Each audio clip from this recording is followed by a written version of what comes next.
que no era otro diferente a radicar estos escritos falaces ante la Corte Suprema de Justicia para obtener una providencia que resultara provechosa para sus intereses. Ergo, su desconocimiento sobre lo que gestaba a sus espaldas es una tesis que la Judicatura rechaza sin ambages. En ese orden, resultaba incompatible con la lógica del caso aceptar que una persona que se ha caracterizado por ejercer control férreo sobre cada órbita de su vida personal y judicial, que como ya se iteró, recibía un reporte periódico sobre los asuntos que le concernían no solo a Diego Cadena Ramírez, sino de todos con quienes se relacionaba, lo que se acredita con el testimonio de Fabián Rojas, Hernán Darío Cadavid Zapata, Juan Manuel Daza Iguarán, Victoria Eugenia Jaramillo, entre otros. Incluso fue evidente en el juicio oral con los profesionales que ejercen su defensa técnica, pretende ahora ampararse en la figura de la ignorancia deliberada cuando sus características de personalidad excluyen la posibilidad de un desconocimiento real, robusteciendo así la hipótesis acusatoria de que no solo sabía, sino que toleró o promovió lo que convenientemente ahora intenta disimular bajo la sombra de la omisión consciente. Por último, el determinador debe actuar dolosamente. Su dolo debe estar dirigido de un lado a la provocación de la resolución delictiva y de otro a la ejecución de la conducta típica por el autor material, incluidos los elementos subjetivos y la realización del resultado típico. Finalmente, no cabe duda que el procesado conocía lo ilícito de su proceder. No de otra manera puede explicarse que no lo hiciera directamente o a través de sus juristas, con los que siempre había contado, quienes, valga resaltarlo, llevan el conocimiento de los asuntos más delicados de su vida, y pese a ello optó por inducir a un abogado emergente, carente de las actitudes que se esperan de un litigante de prestigio, ansioso de reconocimiento profesional, a que materializara esas acciones que por su condición de figura pública no podía ejecutar de propia mano, instrumentalizándolo hacia el designio criminal de inducir en error a la administración de justicia, obteniendo bajo promesas y dádivas que faltaran a la verdad, y no contento con ello, radicarlas no ante cualquier juez, sino ante la máxima corporación de la justicia ordinaria.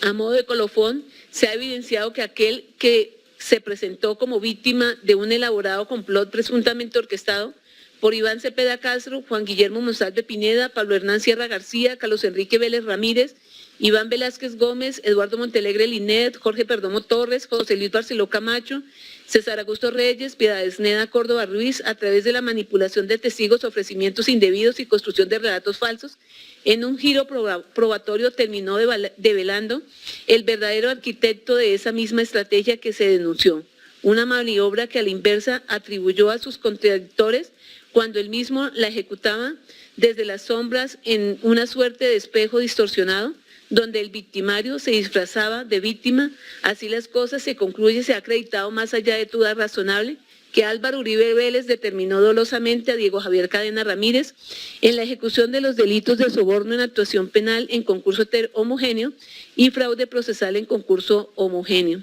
Con estos comportamientos queda claro también que afectó gravemente el bien jurídico de la Administración de Justicia, el bien protegido tanto por el delito de soborno en la actuación penal como por fraude procesal, y que, como ya se ha resaltado, el mismo no se ejerció contra cualquier juez, sino que fue directamente contra la Corte Suprema de Justicia. Por manera entonces que con esa incursión en esas conductas punibles, repítese, se afectó el bien jurídico de la recta e impartición administración de justicia. Comportamientos de los cuales, obviamente, el señor Álvaro Uribe Vélez sabía lo ilícito de su actuar. No obstante, y en su condición de máxima autoridad que tuvo el honor de regir los destinos de nuestro país, pues incurrió en estos comportamientos que de esa manera pues ha mandado también un mensaje a la sociedad muy negativo para las futuras generaciones que ven en estas conductas pues el comportamiento que una persona de los con notables cargos a los cuales ha accedido, pues también, repítese, no es un buen ejemplo. En esas circunstancias, pues no queda otra alternativa diferente a la instancia concluir que la Fiscalía General de la Nación ha acreditado la existencia de la conducta punible y la participación en calidad de determinador del señor Álvaro Uribe Vélez en las conductas punibles de fraude procesal en concurso homogéneo respecto de los comportamientos a los cuales se ha hecho referencia, en los que se incurrió previamente a emitirse el auto inhibitorio del 16 de febrero del 2018 y los relacionados posteriormente. Igualmente en las conductas punibles de soborno en actuación penal respecto de los testigos Juan Guillermo Monsalve Pineda, Erudice Cortés Velasco y Carlos Enrique Vélez Ramírez, y por tanto obliga a esta instancia a anunciar en contra del señor Álvaro Uribe Vélez un sentido del fallo de carácter condenatorio por las conductas punibles de fraude de soborno en la actuación penal, repito, en concurso homogéneo en 3 oportunidades y en concurso heterogéneo en relación con el fraude procesal también respecto de los actos ejecutados previo a la emisión del auto inhibitorio y posterior, realizado también a través de varios actos en los que presuntamente se pretendía, hacer incurrir a la Corte Suprema de Justicia. Así también se anuncia un sentido del fallo absolutorio en relación con el delito de soborno respecto del evento de Hilda Niño Farfán. Ahora se dice el artículo 450 que el juez al momento de anunciar el sentido del fallo debe pronunciarse en relación con los mecanismos sustitutivos o la privación de la libertad. En virtud del artículo 450 de la Ley 906 de 2004, corresponde al juez de conocimiento, al momento de anunciar el sentido del fallo, ordenar la detención del acusado declarado culpable que se halle en libertad, cuando ello resulte necesario. No obstante, tal facultad también puede ser diferida hasta el proferimiento de la sentencia, sin que haya operado la ejecutoria del fallo de responsabilidad, tal como la Corte Suprema de Justicia lo ha sostenido recientemente, comillas. Además, la Corte Suprema de Justicia en su jurisprudencia ha indicado que el hecho de que la orden de captura no se haya anunciado al momento de pronunciarse el fallo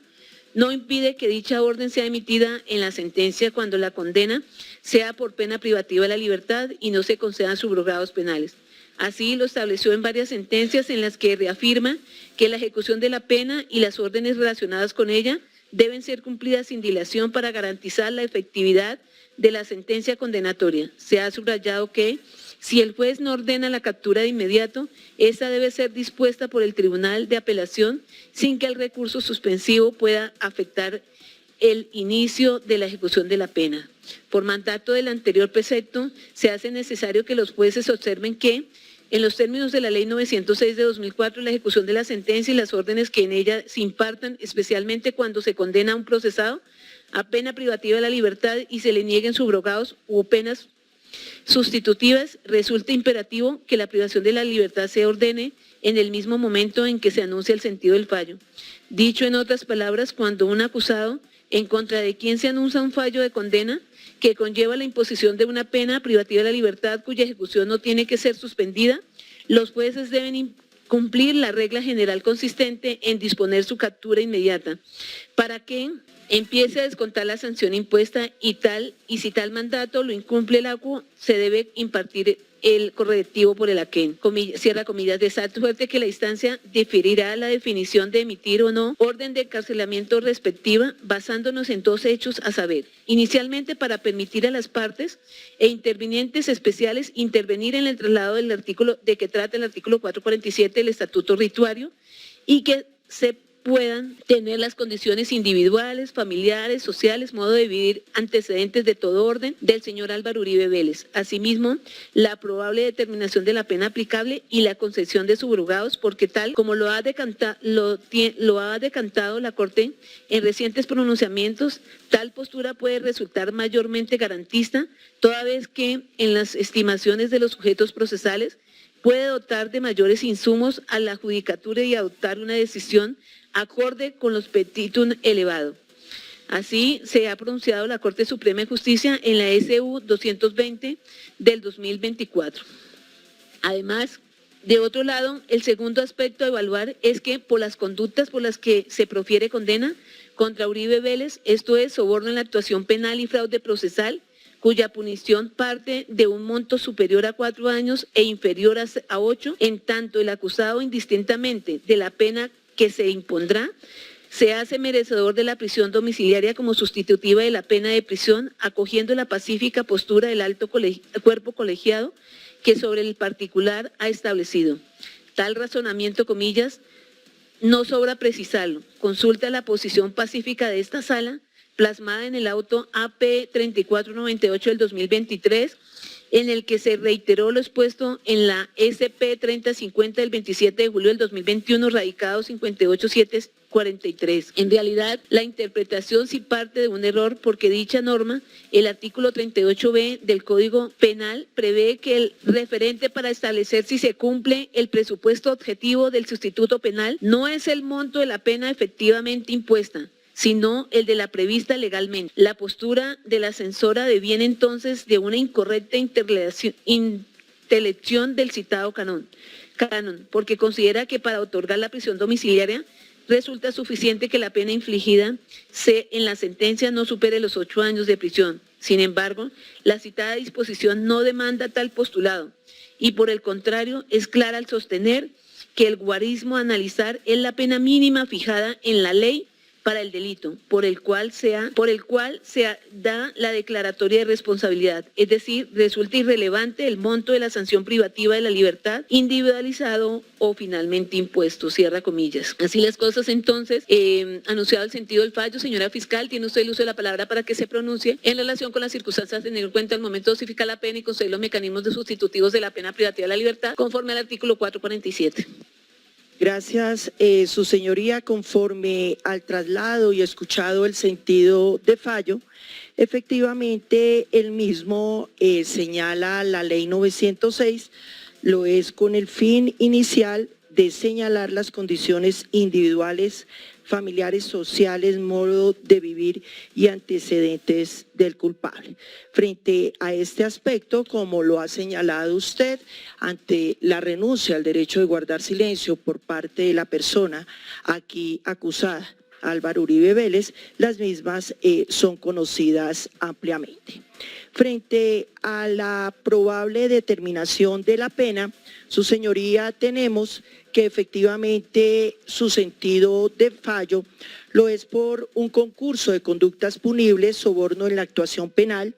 del artículo 444A, en concurso homogéneo por 3 eventos y en concurso heterogéneo por el delito de fraude procesal, artículo 453 por 2 eventos. Entonces, su señoría, para la tasación de la pena debe tenerse en cuenta lo normado en el artículo 31 del Código Penal frente al concurso de conductas punibles, en donde se establece que para eventos como el aquí presente, la persona será sometida a la que establezca la pena más grave según su naturaleza, aumentada hasta en otro tanto.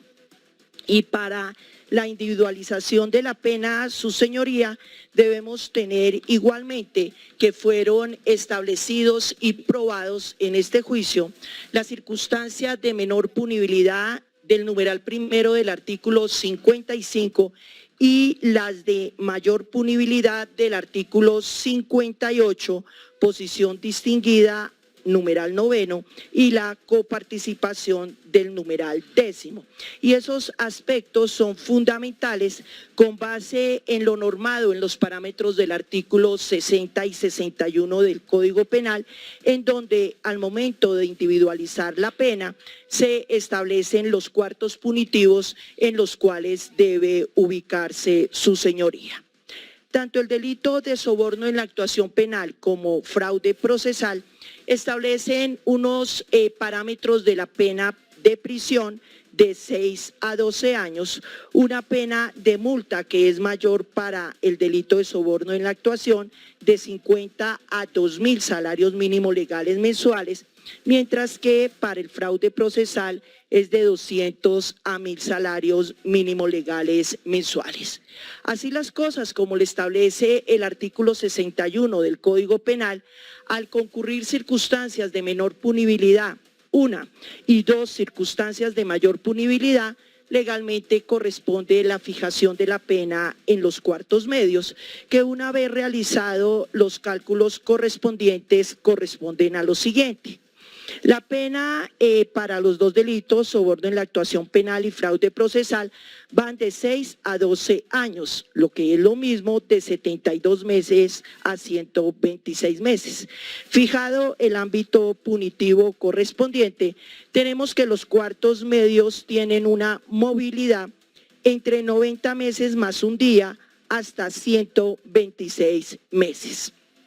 Su señoría, teniendo en cuenta los parámetros fijados en el inciso tercero del artículo 61, considera la Fiscalía que aquel balance de la justicia al momento de señalar la pena, pues parte de 90 más un día, 126 días, y como quiera que concurre una circunstancia de menor punibilidad y dos de mayor punibilidad, se considera que la pena aplicable para este caso frente a uno de los delitos es de 108 meses. Y como quiera que nos encontramos frente a dos delitos adicionales de soborno en la actuación penal y 3 eventos de fraude procesal, ruego que se aplique el artículo 31 y se haga el aumento de la pena de prisión en otro tanto.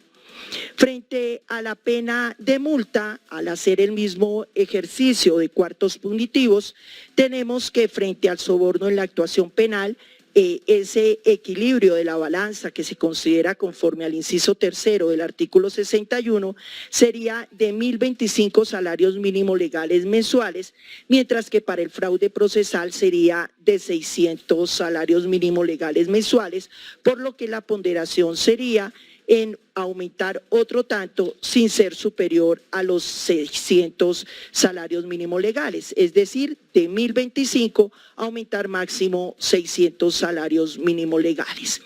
Frente a la pena de interdicción de derechos y funciones públicas, inhabilidad que se establece para el fraude procesal, pero no para el soborno en la actuación penal, ruego a usted hacer aplicación del inciso segundo del artículo 52 del Código Penal, que establece que esta pena es accesoria cuando se impone una pena privativa de la libertad de prisión. Eso es la ponderación que realiza la Fiscalía y que respetuosamente presenta a usted como pretensión punitiva en este evento. Muchas gracias por el uso de la palabra, señora juez. Doctor Reinaldo, el doctor Reinaldo. Los apoderados de las presuntas víctimas. Su señoría, en nombre de las víctimas y sus apoderados, nos acogemos a lo presentado por la señora fiscal aquí presente. Nada más. Señor delegado del Ministerio Público, doctor Cuadros. Gracias, señoría. Conforme a las previsiones del artículo 447, el traslado que se nos corre, el Ministerio Público únicamente puede conceptuar en relación con las garantías que se le ofrezcan al procesado en relación con su privación de la libertad, en la medida en que los desarrollos jurisprudenciales que sobre el tema se han hecho obligan a que el juez siempre tenga en cuenta la medida que resulte más favorable en relación con la privación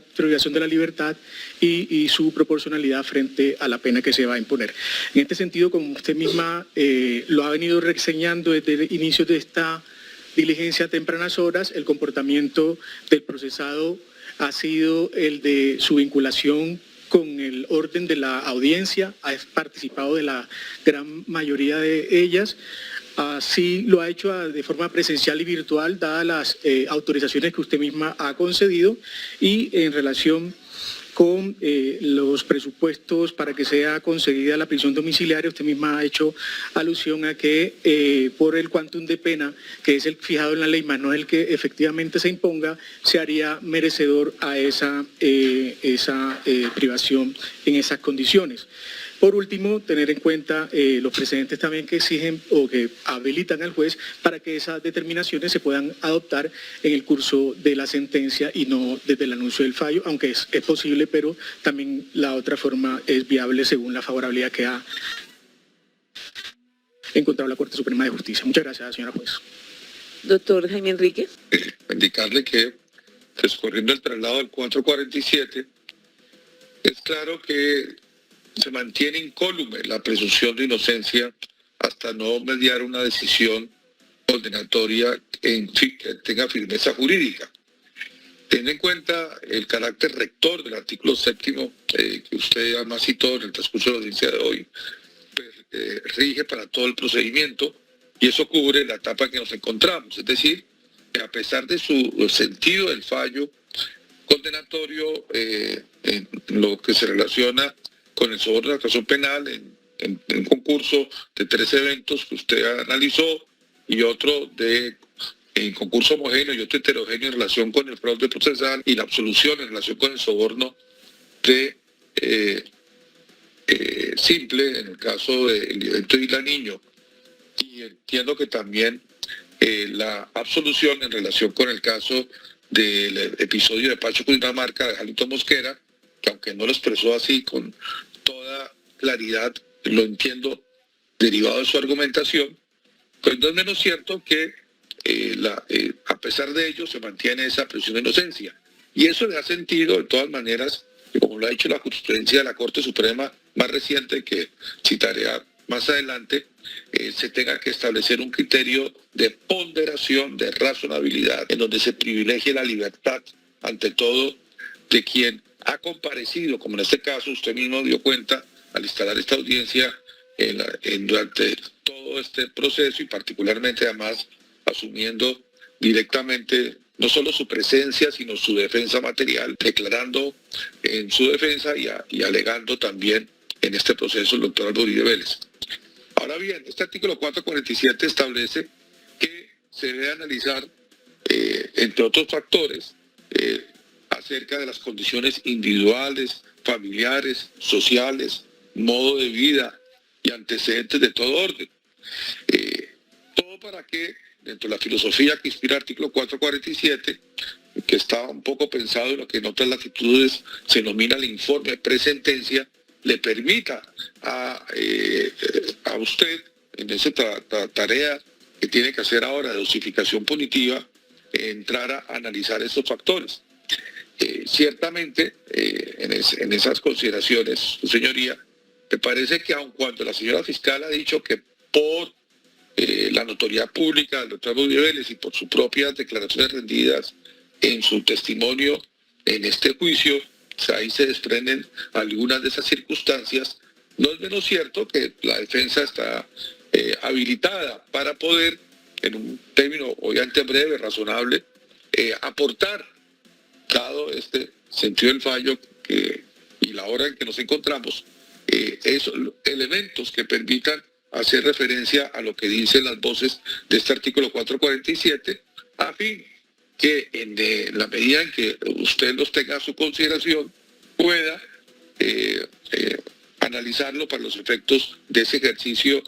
de dosimetría penal y de la concesión, que es lo más importante, del subrogado de la prisión domiciliaria, que como usted bien ha dicho, conforme además al parecer ya pacífico jurisprudencial, se tiene en cuenta no la pena imponer, sino los cuantos mínimos previstos en los delitos, en este caso del soborno de testigo de actuación penal y fraude procesal, que en ambos la pena mínima es 6, que está dentro del límite de 8 años que establece nuestro artículo 38b, en armonía con las otras normas que regulan la materia. En ese orden de ideas, su señoría, solicitaría como primera petición un plazo breve de 24 horas simplemente para aportar estos elementos que le permitan a usted a tenerlos presente a fin del ejercicio dosimétrico respectivo. Aparte de ello, su señoría, quisiera también hacer mención que frente a el tema ya no de la concepción del subrogado, que está claro que usted ya también lo ha anunciado, el señor agente del Ministerio Público de la misma manera, y que es pacífico ese parecer, es importante tener presente que a efectos de la determinación de una eventual o hipotética orden de captura para cumplir la sentencia por imponer, que además no estaría ejecutoriada, la jurisprudencia más reciente ha establecido que no solamente a partir de lo que ha dicho la Corte Constitucional en la sentencia de unificación 220 del 24 con ponencia de la magistrada Natalia Ángel, sino también en relación con la circunstancia como lo ha interpretado la honorable Corte Suprema de Justicia recientemente en la sentencia STP 732 del año 2025, del 23 de enero del año 2025, con ponencia del magistrado Diego Eugenio Corredor Beltrán, y especialmente en la medida en que en esta decisión de la honorable Corte Suprema de Justicia, haciendo un análisis de la jurisprudencia además constitucional, considera en lo fundamental lo siguiente que quiero tratar de citar de la manera más exacta. En primer lugar, establece que efectivamente, retomando lo que ha venido diciendo la Corte Suprema de Justicia de Sala Penal desde el año 2023, particularmente en la STP 8591 de ese año 2023, del 23 de agosto, radicado 130-847, en este proveído de este año de ponencia del magistrado Corredor Beltrán, establece ni más ni menos la necesidad de entender, y esto es muy importante, textualmente lo que se dijo. Allí dice textualmente la Corte Suprema de Justicia que el encarcelamiento de quien está en libertad no opera de manera automática ante el anuncio del sentido condenatorio de la sentencia, pues su disposición, en todo caso, requiere un mínimo de argumentación sobre la necesidad. Esto es, las razones básicas que llevaron al juez a disponer la privación de la libertad en esta fase y que soportan la emisión de una de captura inmediata. También se indicó, dice la Corte Suprema de Justicia, que el juez podía tener en cuenta, además de la negativa de subrogados, que en este caso sí se daría uno de ellos,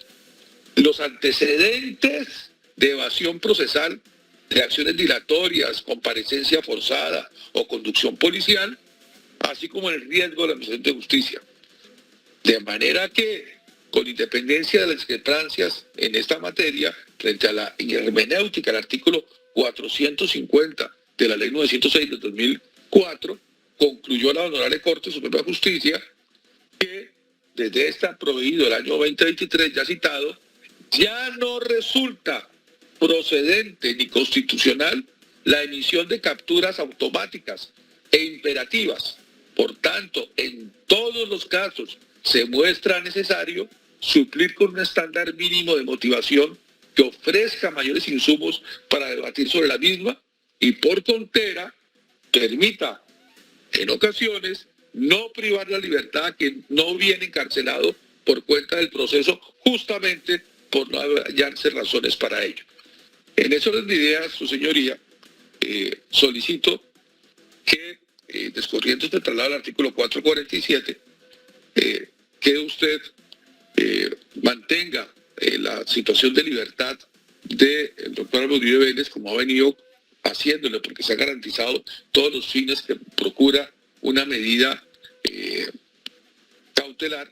en la medida en que de todas formas se mantiene incólume esa presunción de inocencia, no ha tenido firmeza jurídica, una sentencia que tampoco se ha emitido todavía, y por las razones expresadas recientemente por nuestra Honorable Corte Suprema de Justicia. Pero además, a fin de entrar al análisis de la dosificación punitiva y de cara a la concesión del subrogado de la prisión domiciliaria, y teniendo como fundamento esta necesidad de tener, como dice nuestro artículo 447, la oportunidad de disponer del análisis juicioso de las condiciones individuales, familiares, sociales, modo de vida y antecedentes de todo orden, además de las que son de público conocimiento y notorio, conocimiento y las derivadas de su testimonio en este juicio, le solicitaría para traer esa información, elementos materiales que sean coherentes con esta determinación, un plazo mínimo de 24 horas desde el día de mañana, a fin de terminar de cumplir y que usted tenga en su mano elementos materiales que vayan en esa dirección. En todo caso, y en su criterio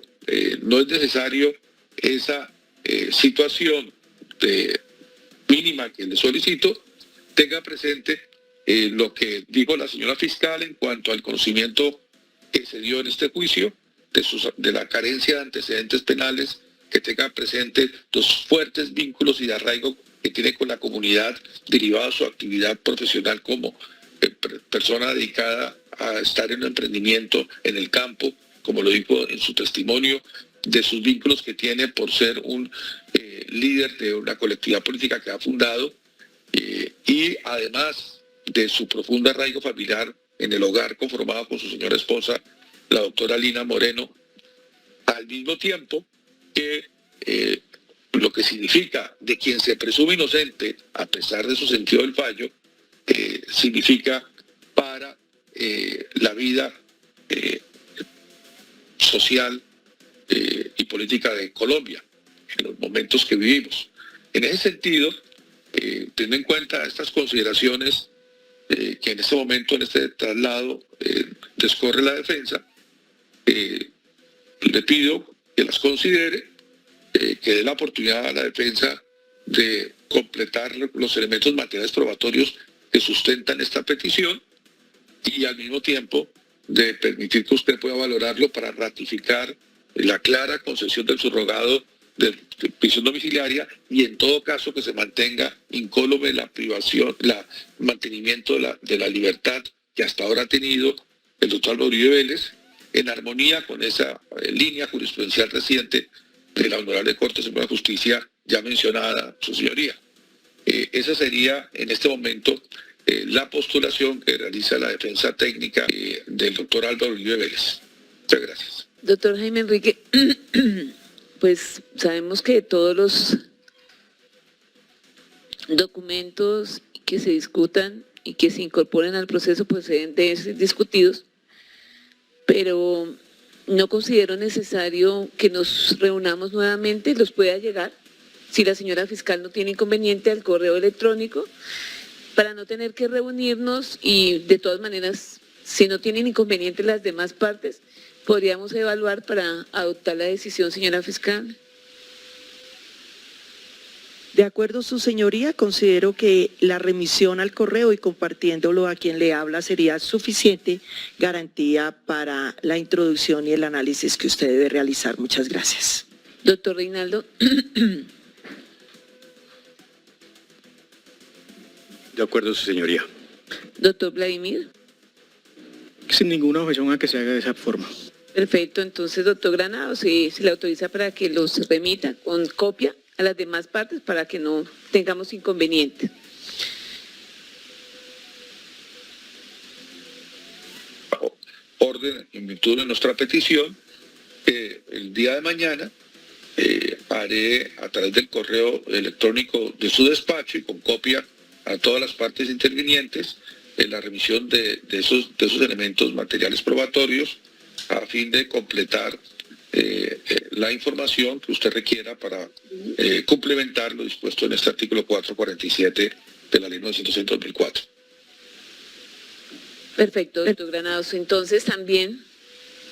ya quedando suficientemente cantada esa situación, quiero que también por economía procesal nos pongamos de acuerdo para la lectura de la decisión, que considero sería el viernes a las 2 de la tarde, y que pues omitiéramos la lectura completa, toda vez pues que ya el sentido del fallo ha sido ampliamente discutido y eso sí, inmediatamente se les remite y previo a iniciar la lectura de al menos de la parte de la dosificación punitiva y hacer como una lectura, o no sé ustedes cómo lo coordinamos para así mismo programar si la hacemos a las 8 de la mañana o a las 2 de la tarde, señora fiscal. Gracias, su señoría. La Fiscalía no tiene ningún inconveniente que sea a las 2 de la tarde y aquella buena práctica que ha establecido tanto la Sala de Primera Instancia como la Sala de Casación Penal, en el sentido de que previamente, así es cierto, doctor Vladimir, se remite la decisión conocida por todos y ya no se hace ninguna lectura, si su señoría quisiera, parte resolutiva correspondiente, porque pues tendríamos la oportunidad previamente de conocerla. En ese sentido, su señoría, a 2 de la tarde del viernes, la Fiscalía de acuerdo. Doctor Rinaldo. Víctimas y representantes, de acuerdo, su señoría. Doctor Vladimir. Gracias, señoría. Efectivamente, como lo propone la señora fiscal, respetuosamente, si usted bien lo considera viable, remitirnos en horas de la mañana la decisión, guardando obviamente la confidencialidad que ello exige, hasta que sea publicitada a las 2 de la tarde, con lo cual no tengo ningún inconveniente. Muchas gracias. Doctor Jaime Enrique. Señoría, estoy de acuerdo. Me parece que esa práctica que desde la Corte Suprema se ha ido introduciendo es sana, porque propende por la economía procesal y permite a todos conocer previamente unas horas. Si se envía a las 8 o 9 de la mañana de ese día, viernes, nos da tiempo a todos de hacer una lectura rápida del texto que usted anunció, tiene alrededor de 1000 páginas, y luego en las 2 de la tarde de ese viernes se haría lectura de lo fundamental, según su criterio, que permita dar el mecanismo de publicidad de la sentencia, dado el carácter público de estos procedimientos, y de esa manera poder también dar la oportunidad que se dé el turno del traslado para los recursos y seguir pues la continuidad de este proceso. Gracias, doctor Jaime Enrique. Doctora Marlene. Gracias, creo que ya lo anunció el doctor Granados, pero es que la advertencia que nos hacen siempre las altas cortes es que no lo podemos publicitar hasta el momento en que su señoría dé la lectura y dé por cumplido ese acto. Entonces, para que nos quede claro a todos los sujetos procesales que es para nuestro conocimiento, no para ningún actor externo. Muchas gracias. Bajo esas consideraciones, entonces, pues, a quienes se les remita, que será únicamente a las partes intervinientes especiales, para que guarden la confidencialidad hasta el momento en que se publicite ese acto. Entonces se les enviará la sentencia en las horas de la mañana del viernes. Espero no defraudarlos, pero seguiremos trabajando arduamente para poder complementar lo que nos hace falta. Entonces, de esa manera hemos concluido este acto procesal. Se les agradece a las partes por su asistencia. Se les ordena que por secretaría se levante un acta donde conste lo ordenado en el artículo 146, se llevará un registro de seguridad. Nos encontramos entonces nuevamente el viernes a las 2 de la tarde, quienes asistimos de manera presencial y quienes lo hacen de manera virtual podrán continuar con ese procedimiento. Muchas gracias, que tengan una feliz noche. Terminamos siendo las 7:23 de la tarde, de la noche.